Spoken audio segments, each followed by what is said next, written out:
Score more with the college-branded Venmo debit card and earn up to 5% cash back with Venmo Stash. Got paid back? With the Venmo debit card, you can instantly access your balance and spend on what you want, like game day snacks, gear, tickets, and more. The more you do, the more cash back you can earn. Plus, there's no monthly fee or minimum balance. Sign up now at Venmo.com/collegecard. The Venmo MasterCard is issued by the Bancorp Bank N.A. Select schools available. Venmo Stash terms and exclusions apply at venmo.me/stash terms. Max $100 cash back per month. So good, so good, so good. New spring arrivals are at Nordstrom Rack stores now. Get ready to save big with up to 60% off Rag & Bone, Marc Jacobs, Free People, and more. How did I not know Rack has Adidas? Because there's always something new. Join the Nordy Club to unlock exclusive discounts, shop new arrivals first, and more. Plus, buy online and pick up at your favorite Rack store for free. Great brands, great prices. That's why you Rack.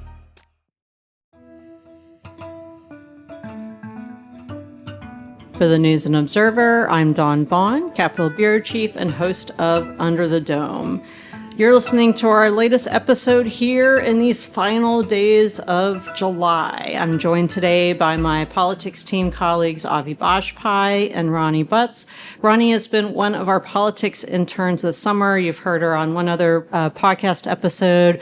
Her internship time is almost done with us, so she'll be back at NC Central University in the fall, and you should listen to her work, whatever she does. So, all right. So this week is a crazy week in North Carolina politics. Of course, as we record this on Monday, first thing this morning, former Governor Roy Cooper finally got into the race for U.S. Senate. You can read our colleague Daniel Battaglia's coverage there and how that is going to dominate the news cycle for the next many, many days. But this week, we are having a very legislative heavy week. As we're recording this on Monday, House Rules started the day with 4 bills on its agenda. It now has 6. We've got a lot of PCSs. So if you're listening to this on your way in Tuesday morning, when something goes through rules, that means it's coming to the floor. So that could be what we see on the floor on Tuesday. But wait, there's more. We have 14 vetoed bills from Democratic Governor Josh Stein.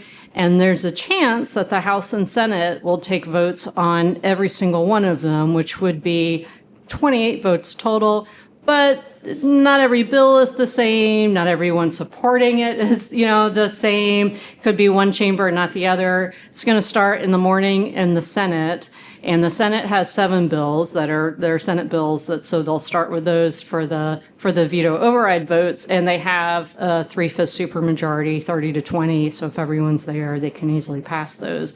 We're ready with our pre-write stories.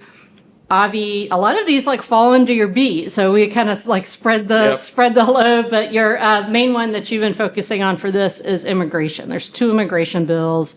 So, what are the 2 bills, and what is each bill? What are their chances essentially of actually being overturned and becoming law? Yeah, so there's 2 bills. Each of them kind of sort of spearheaded or led by the 2 top leaders in each chamber. So Senate Leader Phil Berger had a bill early this session in February to on the issue of cooperating with immigration authorities, expanding that to the state level, state agencies, requiring 4 state law enforcement agencies to enter cooperation agreements with ICE. Now that's the bill where that passed in a purely party line vote in both chambers.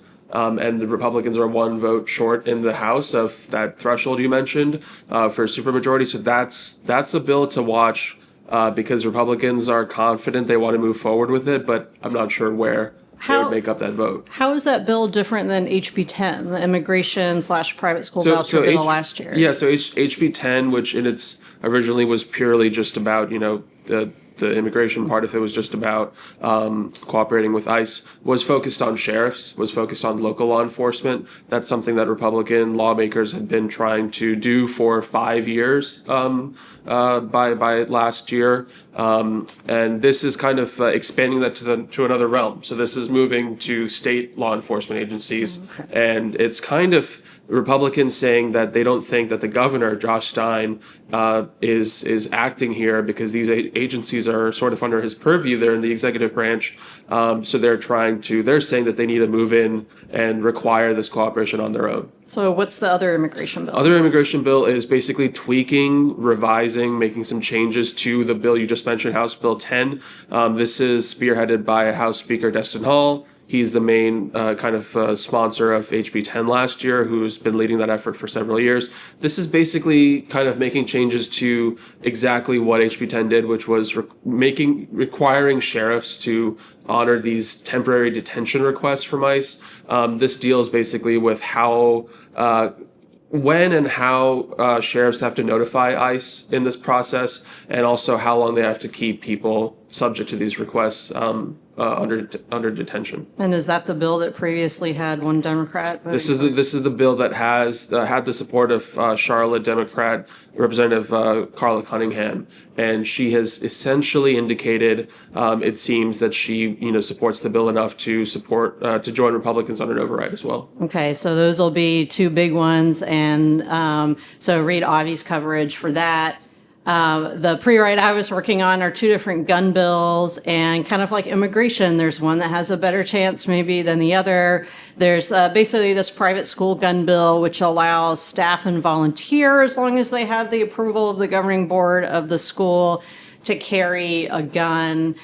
Within the weeds of that, it says if they have a concealed carry permit, but there's another bill that would actually get rid of the concealed carry permit requirement in North Carolina, and that one is more controversial. Right now, to conceal carry a handgun, you have to be at least 21, you have to go through firearm safety training, you have to go through background checks, and this would allow anyone 18 and older to conceal carry again. So this is problematic.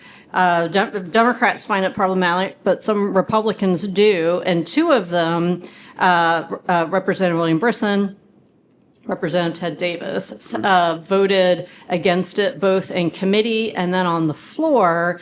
And even though it's just the two of them, that's a bigger deal because of really the heat that you catch from breaking with your caucus on certain issues that are important to the base. And so this is important to them. This is important to their constituents. Other people might disagree. So it's unlikely that they would vote to override and let that become law, but we don't know. And then also there are a lot of Republicans missing, some who probably intentionally took a walk so they didn't have to vote on the bill or have a record of that if they're in competitive districts for their next campaign. But Speaker Hall may not even call that vote. So there's a chance that we'll see concealed carry be overridden in the Senate, but then the vote not called in the House or not called this week. They could do it any other time that they're back, or maybe the private school guns has the potential with some support from any swing Democrat in the House. We still have a couple more bills to get to before our break. Ronni, you have been focused on a gender-related bill. So tell people about what that bill, if it's successfully overridden, what would it do? Yes, this is something to definitely look out for. It caused a lot of heated debate in both chambers. This bill is called Preventing Sexual Exploitation in Women and Minors, which originally started off as a bill that created much more strict requirements for the keeping and taking down of explicit material on websites online that display that kind of material, that kind of content. But once it left the House and went to the Senate, it faced a lot of changes that really hit on a lot of Republican talking points, like making sure that schools can allow parents to make sure that their students can or can't read certain books in their libraries. It also asserts that there are only two biological sexes, and it also does not allow for state money to go towards gender transition surgeries for people that are in state prisons. And so if that bill is overridden, those policies, among several others in that very long bill, could become implemented. Mm-hmm. I'll also add that other bills, and so you read Ronnie's coverage of that bill this week, depending on what happens. And then there are 3 different anti-DI bills that Kyle Ingram will be focused on with his coverage.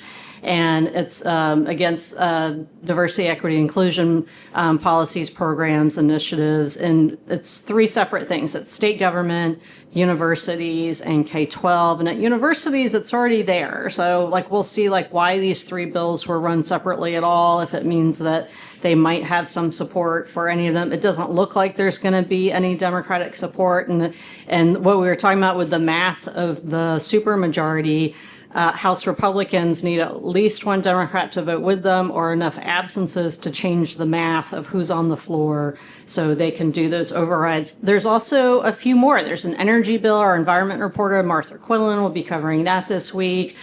There's regulatory reform. I feel like there's a few more on the list. Dealing with the auditor's powers. Yeah. There's a there's a lot of bills. Right. There's So 14 we're bills. keeping, it's going to be quite a flurry, quite a long day. We're going to take a quick break and we're going to talk about what else beyond these veto override votes will be happening at the legislature. We'll be right back. Eczema is unpredictable, but you can flare less with Ebglyss, a once-monthly treatment for moderate to severe eczema. After an initial 4-month or longer dosing phase, about 4 in 10 people taking Ebglyss achieved itch relief and clear or almost clear skin at 16 weeks. And most of those people maintain skin that's still more clear at 1 year with monthly dosing. Ebglyss, lebrikizumab LBKZ, a 250 milligram per 2 milliliter injection, is a prescription medicine used to treat adults and children 12 years of age and older who weigh at least 88 pounds or 40 kilograms with moderate to severe eczema, also called atopic dermatitis, that is not well controlled with prescription therapies used on the skin or topicals, or who cannot use topical therapies. Ebglyss can be used with or without topical corticosteroids. Don't use if you're allergic to Ebglyss. Allergic reactions can occur that can be severe. Eye problems can occur. Tell your doctor if you have new or worsening eye problems. You should not receive a live vaccine when treated with Ebglyss. Before starting Ebglyss, tell your doctor if you have a parasitic infection. Ask your doctor about Ebglyss and visit ebglyss.lilly.com or call 1-800-LILY-RX or 1-800-545-5979. It's crunch time at work and you need to bring wings to your workday. Visit redbull.com/gettingitdone and answer a couple questions about your work style to get a Spotify customized playlist tuned to your productivity. Plus, score a can of Red Bull on us while you go from to-do to done. And remember, Red Bull gives you wings. Supplies are limited. Terms apply. Visit the website for more information. You're listening to Under the Dome. I'm Capitol Bureau Chief Dawn Vaughan here with Ronni Butts and Avi Bajpai. Before the break, we were talking about these 14 veto overrides. Charter schools was the other one we were trying to remember, and one on donations. So it's not just these veto overrides that are we're looking at 2 session days, Tuesday and Wednesday. And if you're wondering, why don't we know what's going on until right when it happens? It's because the calendars for the House and Senate sessions go out just the day before, generally. And then the committee meetings give you a little more notice. Well, the way we knew there was definitely going to be session Wednesday is because House Judiciary 1 meets 15 minutes after session. So that tells us that the House is going to have session on Wednesday. We don't know if override, drama is going to spread out throughout the week, if it'll be Tuesday and done, and that's it. There's also GovOps on Wednesday about hurricane response, so that has potential to be pretty interesting. That judiciary meeting I mentioned is that there's going to be election law changes. So an elections bill, that's Kyle Ingram's beat. We'll see what comes out of that. What else are we looking for? Ronni, what else do you think could come up this week? There is the potential of a budget or a mini budget to come up, and even within that, looking for any policy towards Medicaid changes. After the passage of the One Big Beautiful Bill Act, there is a potential for hundreds of thousands of North Carolinians to lose Medicaid that access it through expansion. I talked to the North Carolina Health Association CEO Josh Dobson a couple weeks ago, who told me that he was talking, or he hoped to talk to Hall and Berger to help kind of create some policy to help remedy the issue. And so I'm curious to see if there is any policy that is going to come up on the floor on Tuesday or Wednesday. That's a good point. That's Josh Dobson's job now. Of course, he's a former House Republican, involved with the budget, former labor commissioner, has those relationships that he's built, served in the House with Hall. So, but Medicaid isn't the only issue, right? Mm-hmm. That's relevant at the federal level that we could see some kind of trickle down effects here. There's also vouchers. You're right, private school vouchers. I was going to say also SNAP is something that but Right. that's further down the road. If the state is going to make up any of that money, I think Medicaid expansion seems to pretty much be the maybe the biggest issue or the biggest question mark as far as what is the state going to do with this, because it took so long to pass it. And, Republicans and Democrats are on board, or we'll see how on board they are, now that what's changed at the federal level. But when they announced the veto overrides with the Senate, Senate Leader Phil Berger also said that he was going to run a bill, and that's probably what we're going to see in finance. I'd say I'm 100% sure that's what we're going to see in Finance Committee.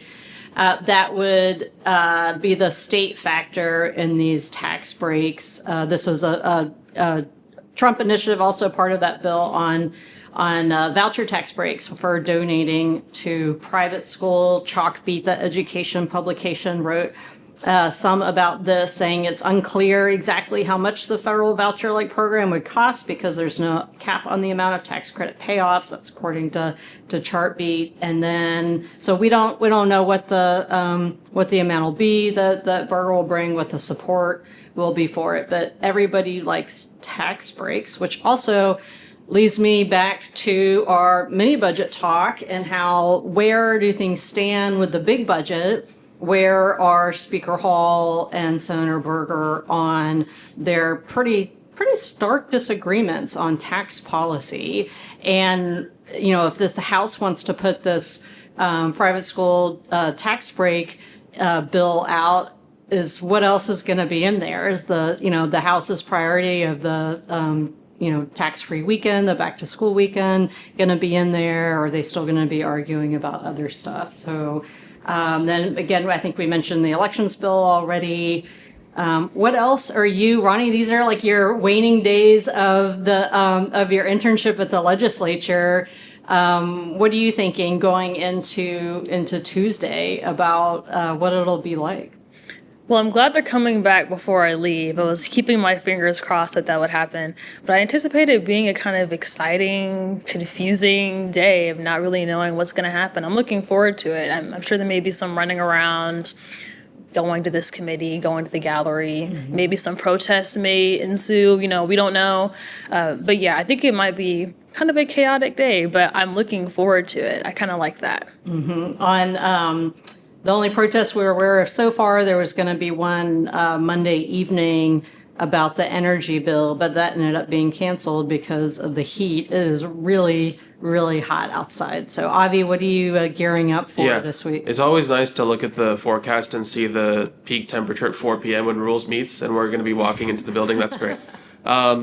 What Ronni said, it seems like a lot can be on the table this week. It's the first time everyone is back after about a month. So I think the main question for me is how much of the kind of pending disagreements that were around when lawmakers left have kind of moved in a productive direction, and how many of them have not. And there's a lot going on. There's the Senate race is kicking into gear this week. I believe we're getting campaign finance reports for the first half of this year this week. So a lot happening. And also, this could be the in-house rules, which, again, we're recording this before rules, but there's a PCS for the adjournment resolution, which is something that the House and Senate had not agreed on. But these are the dates when we're here now that was in the Senate adjournment resolution. The House just wanted to be able to do more than the Senate did. And it looks like we are going to see different things this week. So we could have people could get up on the floor in their points of personal privilege and be like, by the way, I'm out, I'm not running again, filing starts in December. But that usually comes a little bit later. It's really going to depend on how much they're going to come back again, if they're going to come back for a big budget at some point. Or maybe the big budget will come out tomorrow and blow up all of our week. So hopefully not. It's one thing at a time a little bit here. So, all right. So let's move on to our picks for headliner of the week. Avi, let's start with you. Yeah, so for my headliner, I'm just focusing on story that our colleague on the politics team, Luciana Perez-Uribe-Ganassi, and I worked on a couple of days ago about how the Trump administration is, of course, ramping up its deportation efforts, its immigration enforcement efforts. And part of this, it seems to involve now Medicaid data, specifically the personal data of I believe it's roughly 79 million enrollees in Medicaid across the country, of which there's a few million here in North Carolina. We had a story looking at what exactly this might mean. There's an agreement within the administration to share some data, and I think this is going to be kind of like an ongoing issue to see how this is implemented and what the state has to say. So Okay, Ronni, what is your headliner of the week? My headliner of the week is North Carolina drivers. I drove up here from my home in Charlotte, and it was clear that people clearly had places to be yesterday. People were driving very fast, but there were a lot of police out there. I saw many people get pulled over. Also, another mystery that I've heard from non-North Carolinians is why there's so many cars on the side of the road on the highway all the time. And I don't know the answer to that. I took it upon myself to count how many cars I saw on my drive down and up. I counted about like 25 or 26. This is a mystery that I will have to find out at some point. But Just broken down cars? broken downs, yeah, stalled, hazard lights on. We've had some I've car noticed that. trouble in the on the politics I team seem to have these past started a few curse days. as well. My Yeah. car broke down, then we had other people that had car troubles, but I may have initiated that. You're one so of them. That's why. Yeah. Or maybe the cars are overheated or something. Who knows? All right, we are almost out of time. Mine is not news related. It's a beverage related. I can only drink diet and zero sugar drinks, so I'm always looking out for something new. And those drinks, the sparkling ice, which used to come in those tall plastic skinny bottles that would always tip over, are now in little mini cans. So that's my new favorite summer drink. And I have it's all zero sugar. It's the classic lemonade, and I'm drinking it while we're recording this. So no, that's not an advertisement or a plug, just sharing my own preference. All right, well, let's gear up for another wild week in North Carolina politics. For the News and Observer, I'm Dawn Vaughan with Avi Bajpai, Ronni Butts, producers Kim Keister, Laura Brache. Thank you for listening, and we'll talk to you next time. For more from our politics team, subscribe to the News and Observer at newsobserver.com/subscribe. Follow us on Twitter at Under the Dome and NC Insider, and sign up for our weekly political newsletter, also called Under the Dome, at newsobserver.com/newsletters. Thanks for listening.